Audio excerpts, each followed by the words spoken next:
नमस्कार दोस्तों, फिर से स्वागत है आपका आपके चैनल, आपके ही यूट्यूब परिवार में। वापस बड़ी इलायची की चर्चा करेंगे क्योंकि बड़ी इलायची जो है कंटिन्यू तेज़ी में चल रही है। आशा यही है कि आगे भी जो है कंटिन्यू तेज़ी ही चलने वाली है। तो विचार सिर्फ इस चीज़ का करेंगे कि प्रेजेंट टाइम के अंदर जो है नेपाल में क्या सिचुएशन इसके अंदर चल रही है, मतलब आज की बात करें या कल की बात करें जब की, तो नेपाल की सिचुएशन क्या चल रही है। और नो डाउट अभी जो सिचुएशन जो चल रही है उस सिचुएशन के अंदर जो है किस तरीके से ये आगे बढ़ेगी, या इसके रेट बढ़ेंगे या फिर नहीं बढ़ेंगे या फिर स्थिर होंगे। इन सभी चीज़ों के ऊपर चर्चा करेंगे दोस्तों। लेकिन चैनल पर नए हैं तो वीडियो को लाइक और चैनल को सब्सक्राइब जरूर कर लीजिएगा। लगता हो वीडियो शेयर के लायक है तो शेयर करना बिल्कुल भी मत भूलिएगा। तो देखिए, सबसे बड़ी बात है इस बार बड़ी इलायची के अंदर, जैसे कि नॉर्मली व्यापारी जो माल हमेशा खरीदते रहे हैं और भाव जो है हमेशा व्यापारी के ही रहे हैं कि व्यापारी बोलता है कि भाई इतने में बेचना है तो बेच दो, या इतने में नहीं बेचना है तो मत बेचो। मतलब कि जब भी बड़ी इलायची को लेकर के जब भी ऐसा होता था तो व्यापारी का ही भाव चलता था। लेकिन सिचुएशन जो है पूरी की पूरी चेंज हो चुकी है, बिल्कुल डिफरेंट तरीके की सिचुएशन हो चुकी है। आप ये समझ सकते हैं कि व्यापारी के हाथ से जो है मतलब बड़ी इलायची निकल चुकी है। अब उनके किसी तरह के कोई भाव नहीं है। मतलब कि अगर व्यापारी अगर बोलेगा भाई मैं इतने में दूंगा, तो किसान बोलेगा नहीं भैया, मेरा ये भाव है, ये देते हो तो बताओ, ये नहीं देते हो तो कोई दिक्कत नहीं है। तो मतलब कि इस बार का जो पड़ला जो है किसानों की तरफ भारी ज़्यादा हो चुका है। और जितना भी रेट की बात करते हैं या अपन तेजी मंदी की बात करते हैं, भाव की अगर बात करते हैं, तो बिल्कुल किसान ही निर्धारित करने लगा है। मतलब कि किसान ही जो है अपनी रेट बोलने लगा है कि भैया मेरे को तो ये रेट मिलेगी तो अपने को माल बेचना है, और ये रेट नहीं मिलेगी तो हमको माल नहीं बेचना।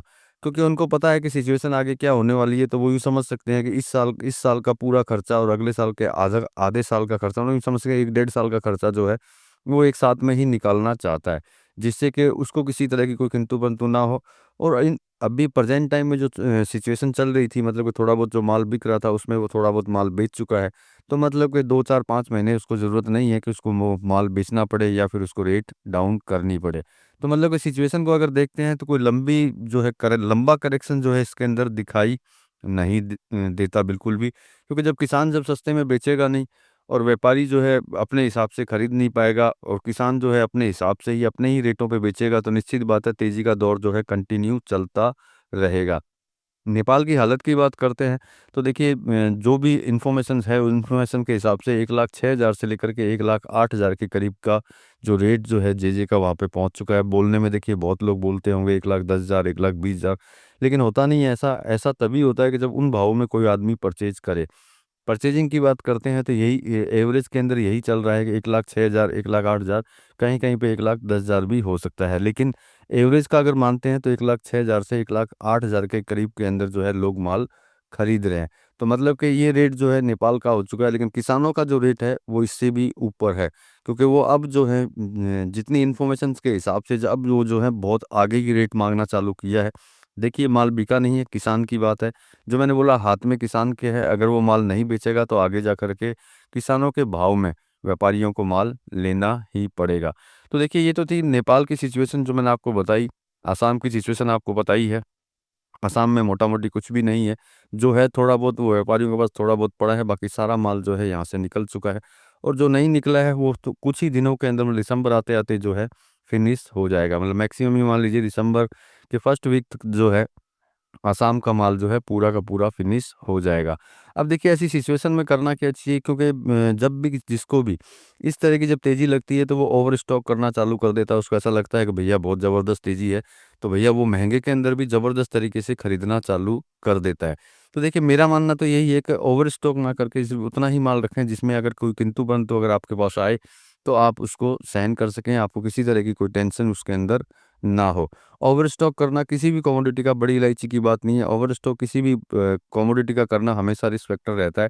क्योंकि नुकसान के जो दायरे हैं वो बढ़ जाते हैं। क्योंकि अगर ओवरस्टॉक नहीं होगा, लिमिट से ज़्यादा, मतलब आपकी लिमिट से ज़्यादा अगर आपके पास माल नहीं होगा, तो किसी कारणवश करेक्शन भी अगर आते हैं तो आपको जो है इतनी परेशानी और हैरानी जो है नहीं होगी, ना ही आपको कुछ सोचने के लिए होगा। क्योंकि थोड़ा बहुत करेक्शन जो है तेजी मंदी का काम करते हैं, तो वो तो झेलने के लिए हम लोग तैयार ही रहते हैं, और आप भी तैयार रहते ही होंगे। क्योंकि तेजी मंदी का अगर काम करेंगे तो कुछ न कुछ करेक्शन, गिरावट झेलनी ही पड़ती है। लेकिन जब ओवर स्टॉक कर लेते हैं तो ओवर स्टॉक के बाद में फिर वो झेला नहीं जाता है, फिर इंसान को बहुत ज़बरदस्त टेंशन जो है हो जाती है, बहुत ज़बरदस्त तरीके की। इसलिए ओवर स्टॉक से बचें, लेकिन तेज़ी है उसमें कोई दो राय नहीं है, क्योंकि जब इस तरह की जब तेज़ी होती है तो इंसान को जो है अपने दिमाग की बत्ती ज़्यादा तेज़ कर लेनी चाहिए उस समय पे, कि जब ज़बरदस्त तेज़ी और एक तरफ़ा तेज़ी चालू हो जाती है। तो देखिए प्रेजेंट टाइम में तेज़ी है, आगे भी यही आशा करेंगे कंटिन्यू तेज़ी रहे, लेकिन समय पे घुसना, समय पे निकलना ये हमेशा करते रहें, जिससे कि आपको किसी तरह का कोई नुकसान ना हो जाए। यही मैं आपको कहता हूँ, मैंने ये भी बोलता हूँ कि भई ये तेज़ी नहीं है, ऐसा नहीं है। जो मैंने बोला कि जब किसानों के हाथ में है, सारी बागडोर किसानों के हाथ में है, किसानों के रेट से अगर माल बिकेगा, तो निश्चित बात है आपको आगे भी तेज़ी देखने को मिलेगी। लेकिन तेज़ी का मतलब यही होता है कि धीरे-धीरे तेज़ी के साथ में बढ़ते रहें, स्पीड से तेज़ी के साथ में ना बढ़ें। आशा रखें, नो डाउट तेज़ी की आशा रखें, बहुत ज़्यादा तेज़ी की भी आशा रखें, और मैं भी कहता हूँ रखनी भी चाहिए। लेकिन समय-समय पे जो है घुसना और निकलना, मतलब कभी मुनाफ़ा लिया, कभी घुस गए, कभी मुनाफ़ा लिया, कभी घुस गए। ये करते हुए आगे की तरफ बढ़ते रहें, तो ज़्यादा बेहतर रहता है। देखिए, मैं सिर्फ़ अपनी राय आप तक पहुँचाता हूँ, करना और नहीं करना जो है आपके हाथ में है, उसमें कोई दो राय नहीं है। आप अपने हिसाब से माल बेचना और खरीदना कर सकते हैं। अब थोड़ी-सी चर्चा कर लेते हैं सिक्किम के ऊपर। तो देखिए सिक्किम में पिछले नीलामी की बात करते हैं तो आपको पता ही है अच्छी खासी तेज़ी 2000 प्लस के अंदर नीलामी गई थी। इसका भी बहुत बड़ा कारण है, क्योंकि नॉर्मली जो हाट लगते हैं, हाटों के अंदर जो माल आता था, वो हाटों में माल आना बंद हो चुका है। अब यूँ समझ सकते हैं कि बहुत ही कम मात्रा के अंदर जो है, कम मात्रा मतलब कब उसको यूँ समझ सकते हैं ना के बराबर माल बचा ही नहीं है। कालिम्पोंग की अगर बात करते हैं, तो कालिम्पोंग में सिर्फ़ जो यूँ समझ सकते हैं कि जो सक्षम किसान जो है, उनके पास ही थोड़ा बहुत माल है और वो सस्ते में बेचना नहीं चाहते। मतलब कि वो यूँ समझ लीजिए कि कालिम्पोंग वाले जो हैं, सिलीगुड़ी तक भी माल लेकर के नहीं आएँगे। अब उनसे भी अगर माल लेना होगा तो सिलीगुड़ी वालों को जाकर के ही लेना पड़ेगा, और वो भी उन्हीं के भाव में लेना पड़ेगा, क्योंकि वो अपने भाव तय कर चुके हैं कि हमें इतना मिलेगा तो हम बेचेंगे। तो मतलब कि ओवरऑल अगर हम लोग देखते हैं, तो इसमें तेज़ी के लिए सोचने की ज़रूरत नहीं है कि इसमें तेज़ी है या नहीं है, वो विचार आप खुद भी कर सकते हैं कि इसमें तेज़ी है। लेकिन तेज़ी के साथ में चलते हुए सावधानियों को साथ में अपने को चलना, ये सबसे ज़्यादा ज़रूरी होता है। क्योंकि नो डाउट सभी को पता है कि जब तेज़ी चल रही होती है तो सभी को सिर्फ़ तेज़ी दिखाई देती है, वो करेक्शन के बारे में कभी सोचता ही नहीं है।